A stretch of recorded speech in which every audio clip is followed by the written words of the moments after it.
Hey, we got Valvoline VR1 Racing Formula Oil. Perfect for my 63 Avanti. It's got ZDDP, which is zinc dialkylthiophosphate.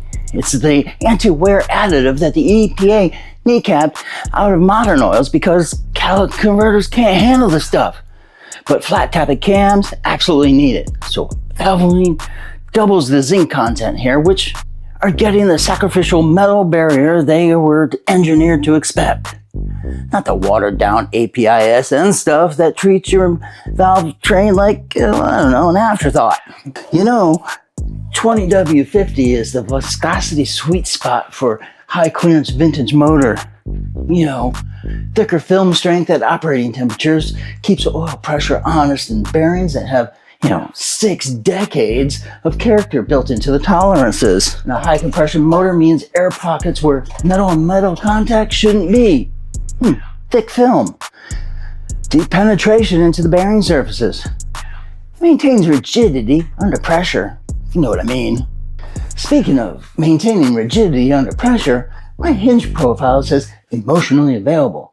But what it means is it has successfully kept a 63-year-old engine alive longer than any relationship since the Clinton administration. I should add ZDDP compatibility to my bio.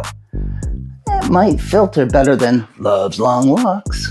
And it's API-SL rated and compatible with partial alcohol fuels. So if you're running a vintage motor that occasionally sees ethanol blended gas, or you're mixing race fuel for weekend runs, the additive package won't break down into varnish and sludge.